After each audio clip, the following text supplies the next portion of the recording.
At inubos talaga ang credit limit ko guys. At sumubra pa, umabot pa ng 36,000 pesos ang nawala. So nung may na-receive na akong mga text guys, ay tinawagan ko agad ang customer service ng BPI.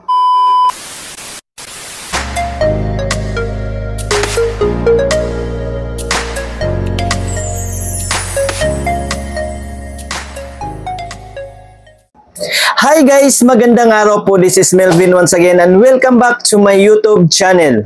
For today's vlog ay ibabagi ko po sa inyo ang aking nakakatakot, nakakakaba, nakaka-stress at kung ano-ano na lang ang nararamdaman ko na na-experience ko sa mahigit isang taon kong paggamit nitong credit card sa BPI. Nakuha ko itong card ko guys last year pa lang po, July 25, 2024. At pinick up ko po ito sa araw na yon sa pinakamalapit na branch ng BPI dito sa aming lugar. Dahil unsuccessful po ang delivery, hindi po nila na-locate yung lugar na tinitirhan ko dito. Kaya ako na lang po ang nag-pick up nito doon po sa branch. Kinabukasan, July 26, 2024, yun yung araw na una kong ginamit itong card. Sa ilang buwan kong paggamit nito guys, ay okay naman po siya.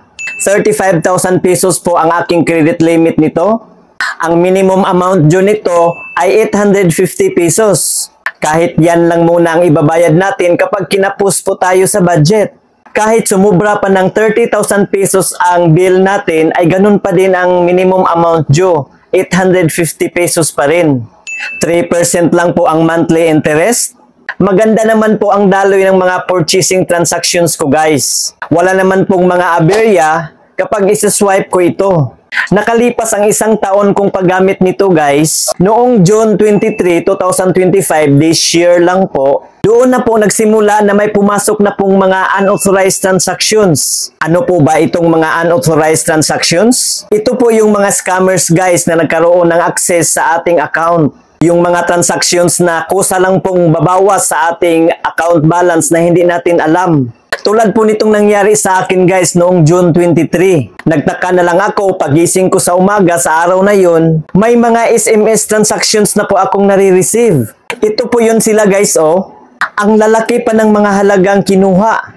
May tig 5,000, 4,000, 3,000, may 2,000 at pinakamaliit guys yung 1,000 pesos. At ang mga transactions na yan guys ay galing sa GrabPH, Lazada at Apple.com.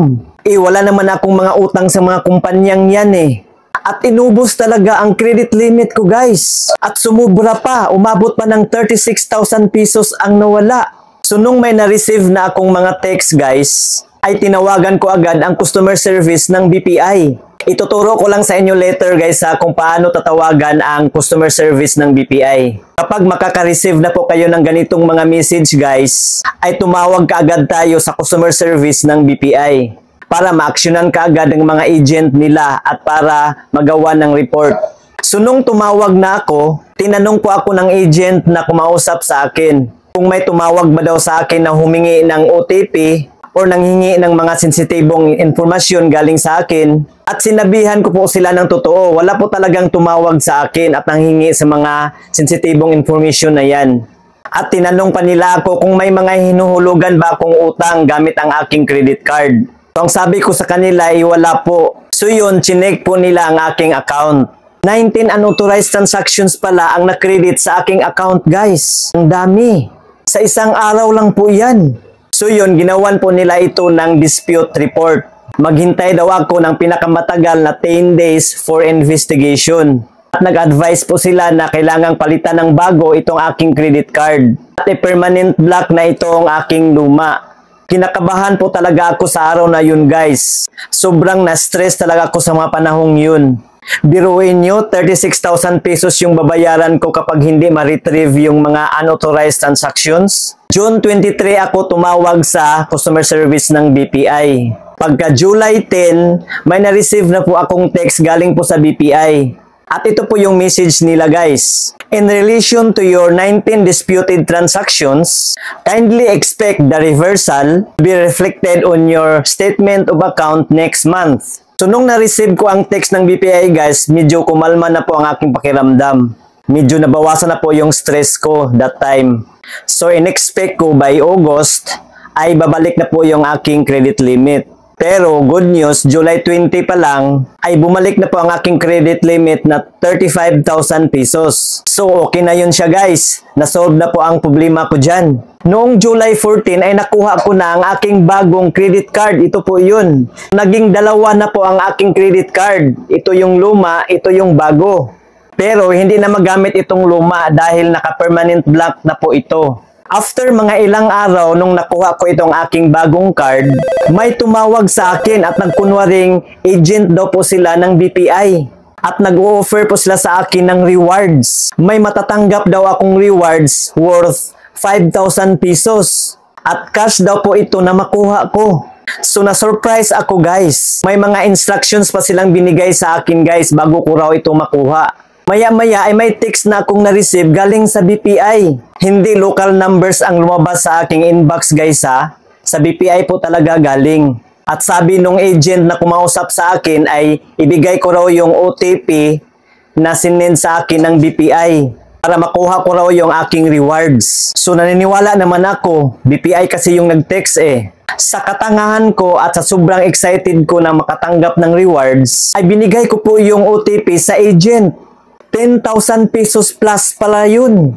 At pagbigay ko sa OTP guys, nagtaka ako, nabawasan na naman ang aking credit limit ng 10,000 pesos plus. At nasundan pa sana yun guys ng another 10,000 plus na naman. Kasi may nag-text na naman na BPI na nagbigay na naman ng OTP. Buti na lang nakapag-isip kaagad ako na scammer pala yung tumawag sa akin. Doon ko pa na-realize na bawal pala ibigay yung mga sensitibong impormasyon, lalong-lalo na po ang OTP. Pero huli na ang lahat, may nakuha na po silang 10,000 pesos plus sa akin. Sa oras na yun guys ay tinawagan ko na naman ang customer service ng BPI. So yun, ginawa na naman nila ng report. Tinanong po nila kung ano po ang cellphone number na tumawag sa akin. At maghintay na naman ako ng 10 days para sa investigation. Sa kasamaang palad guys, hindi na po talaga maibalik yung 10,000 pesos na nakuha sa akin. Kasi nakapagbigay daw po ako ng OTP. Yun po ang mali ko.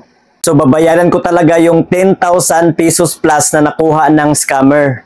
At dahil doon, pinakancel ko na po ang aking credit card sa BPI. Padala na naman sana nila ako ng bago na namang card. Pero tinanggihan ko na dahil sa nadismaya na po ako. So yun po ang experience ko sa paggamit nitong credit card sa BPI guys. So ngayon sa mga BPI credit card holders dyan, maging alerto lang po talaga tayo sa ating account. Yung nangyari sa akin ay inaccept ko talaga na kasalanan ko yun. Kapag mangyari po ito sa inyo guys, ito ang dapat ninyong gawin. Tumawag kaagad kayo sa customer service hotline ng BPI. 24/7 po yan. Ito po ang customer service contact number ng BPI guys. I-dial nyo lang po 028891-4 Kung may telepono kayo, mas mabuti.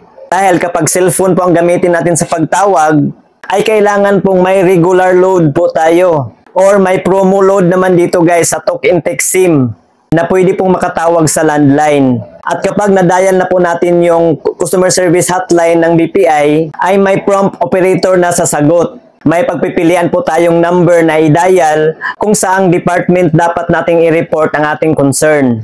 Yung number 5 po ang para sa mga unauthorized transactions. Yung number 2 naman ay para sa credit card concern. Okay lang po kung nagkamali po tayong napasukan.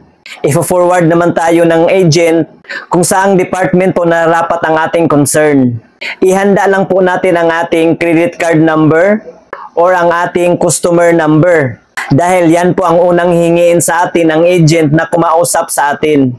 Hingiin din po nila ang ating buong pangalan at ang ating birth date.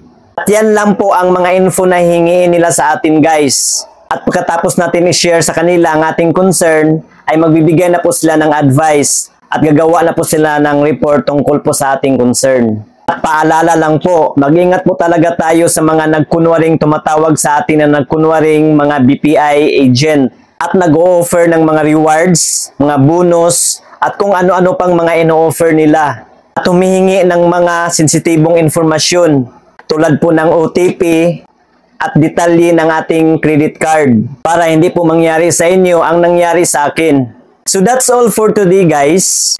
Paki-like na lang po sa video ito at paki-share na rin sa iba para ma-aware din po sila. At huwag kalimutang i-subscribe ang aking YouTube channel at pakihit na rin sa notification bell para updated po kayo sa tuwing may bago na naman akong mga reviews o mga experience sa mga online transactions. At para sa iba pa pong mga katanungan, pakisulat lang po inyong mga tanong dyan po sa comment section sa baba.